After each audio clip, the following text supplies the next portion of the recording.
Tanzania side Simba Sporting Club want to reach the semi-final of the CAF Champions League only for the first time in their history. But to do this, they must go through the defending champion, Wydad Casablanca. I'll tell you 5 things they must do to qualify ahead of Wydad Casablanca.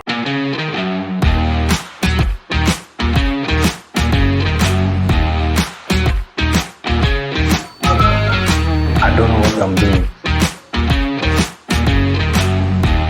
The first leg of the CAF Champions League is over, and Simba won by 1-0 against Wydad Casablanca. But the second leg is in Morocco, the Stade Mohammed V Stadium, much dreaded stadium. A lot of teams have suffered big defeats at this stadium, and that is where the second leg could take place. But I believe if Simba FC should take into consideration these 5 things, they can qualify ahead of Wydad. And the first of it all, so Wydad centre forward Bulai Sambu Jr., he was unavailable for the first fixture against Wydad in the CAF Champions League, the first leg. He has scored 15 goals across all competitions for Wydad, and he's also the top scorer of the Morocco league with 11 goals, and also has scored 3 goals in the CAF Champions League and 1 goal in the Morocco Throne Cup. So 15 goals he scored this season, and he will be available for the second leg because he missed the first leg due to suspension. So this man mostly operates in and around the 6-yard area of the penalty box. He's a proper fox in the box striker, and they need to limit the spaces in front of the 6-yard box in the penalty box. So I'll show you with examples the kind of goals Bulai Sambu Jr. scores for Wydad. So in the first frame is the Wydad left back with the ball about to make a cross, and in the yellow circle is Sambu Jr. just at the edge of the penalty area. But once the cross comes in, he makes that run, and you can see where he is now connecting with the ball in the second frame. He is just in front of the 6-yard box and gets the header and gets the goal for Wydad. In the next frame is another long ball from that is the left back of Wydad. He's just in and around the center area. He pings a long ball to Sambu Jr., who is again around the 6-yard area. He receives the pass and is shot straight to goal. Another one again across from the Wydad left back into the penalty area. Sambu Jr. is seen in the first frame, the blue circle, just around where the penalty box is taken. But when the cross comes in, he makes that run onto the edge of the 6-yard box and connects to get the goal. So Simba at all costs must limit the spaces given around that area. This is the heat map of the 2 centre backs for Simba in the first leg when they played against Wydad, Joash Onyango and Inonga Baka. And you can see the space just around the 6-yard box is unoccupied, and that's the territory for Sambu Bulai Jr. In the second leg, they must work better on covering those spaces. That's the 2 centre backs. So number 2, Simba must capitalize on individual errors and also ball watching moments of the Wydad defenders. So Wydad are very good in attack, but in defense they appear to be suspect some of the times, and they've made countless of errors which have led to goals. I'll show you bits over here. This is the first leg, the game between Wydad and Simba, and in the first frame is when the goal was about to be scored. It came from a free kick. So the free kick was taken, and the 2 men for Simba in the yellow circle in the very first frame taking the free kick. But I want you to focus on the blue circle. And in the blue circle, there are 2 players in there, one for Wydad and the other one for Simba. The man for Simba is Kibu Dennis, and he's the man who made the assist for Simba. But with him is a Wydad player just around the penalty box. So coming into the second frame, the free kick had been taken, and this is Kibu Dennis in the yellow circle about to take the shot. But if you check from the first frame, he was with a Wydad player in the blue circle. In the second frame, he has moved away from the Wydad player and striking into open space to take the shot. But the Wydad player in the blue circle in the second frame is still stationary where he was. So from the first frame to the second frame, Kibu Dennis moved. That's quite a sizable distance, and nobody followed him, nobody tracked him, and he was able to get the assist for Simba. So another individual error for Wydad. So in frame 1, and you can see I've tagged it as 1 over here, the man in the blue circle is the Raja defender about to make a cross. In the green circle are 2 players for Wydad and 1 for Raja. So the man for Raja is the player who scored the goal, he has 2 players on him, and they should easily defend that. Also in the yellow circle in the first frame are 2 Wydad defenders and 1 Raja attacker.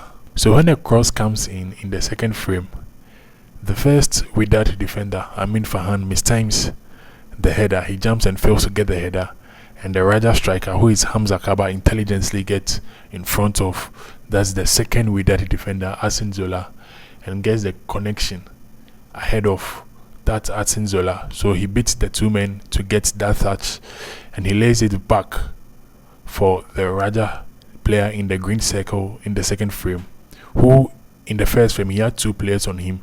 One of the players is seen outside of the green circle.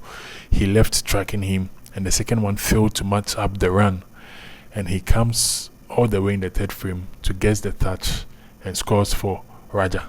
And you can see in the blue circle is the defender who was marking him in the very first frame, but he left him and was caught ball watching. So over here too is another play, ball watching moment. In the first frame is a player for Ittihad Tanga in the Moroccan League. He gets in the blue circle, he gets the cross into the penalty area. They have 3 players of Wydad who are marking. That's just 1 player in the penalty area for the opposition. The cross comes into the penalty area. Amin Farhan makes a very lousy clearance to the man in the green circle, who by the way was not marked by anyone. There are about 3 players around him, but nobody chooses to mark him. He gets a free chance, and in the third frame he shoots and gets the goal for his side. So with that, do make a lot of individual errors in terms of not marking their opponent and also failing to track their opponent, and they'll do same against Simba, and Simba must capitalize on those individual moments to at least get a goal. So the third thing Simba must do is their goalkeeper must live up to expectations in the second leg. The third thing Simba must do is their goalkeeper must live up to expectations. So remember, the first was to deny, that is Sambu Bulai Jr., spaces in around the 6-yard box. And if they do that, because he is the main man who connects all the attacks for Wydad, they'll be limited to shooting from afar, and they do have a lot of players who can actually shoot from afar.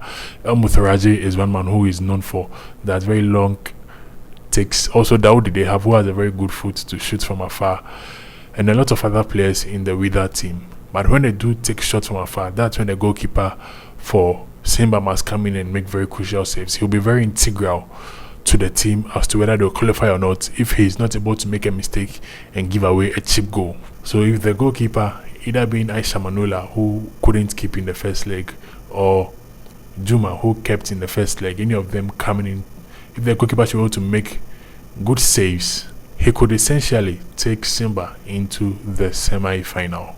So the fourth thing is Simba must keep their focus, especially in the first 10 minutes of the game, and most especially in the last 15 minutes of the game. Make sure not to make any errors in the last 15 minutes of the game. So Wydad are not really known for scoring early goals in the game. In the year 2023, they scored in the first 10 minutes in only 2 games. This is a CAF competition game, and Simba must not allow the crowd in Morocco to get to them. They must keep their focus in the first 10 minutes of the game. But most importantly, they must keep their focus in the last 15 minutes of the game. This is because Wydad have scored in the last 15 minutes of the game in 6 of their last 10 games. They've scored in the last 15 minutes of the game. When they played against, that is Union Tuaga, they scored in the 76th minute. Against Ittihad Tanga, they scored in the 90 plus 13th minute of the game. Against Raja Casablanca, they scored in the 90 plus 13th minute of the game. So 2 straight games, they scored in 90 plus 13th minute. When they played against JS Kabylie, they scored in the 87th minute. When they played against Petro Luanda, they scored in the 90th minute. And when they played against RS Berkane, they scored in the 90 plus 13th minute.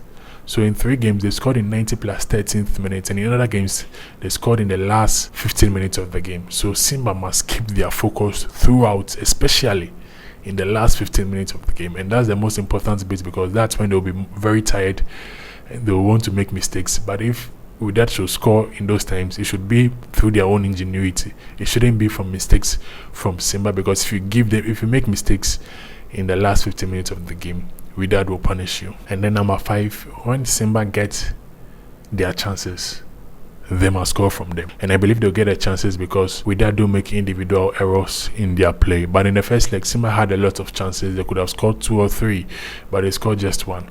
But in the second leg in Morocco, Simba must score from the chances they make. So when Wydad played against JS Kabylie at home, they limited Kabylie to 4 shots on target, and Kabylie got 1 big chance the entire 90 minutes. They didn't score from that big chance and also the 4 shots on target. So when they played against AS Vita, they limited Vita to 0 shots on target and 0 big chances. And when they played against Petro Luanda, they limited them to 0 shots on target and 1 big chance. So in 3 games in the CAF Champions League at home, they've conceded just 2 big chances, conceded 0 goals from them. So with that, do limit the chances opponents do create at home.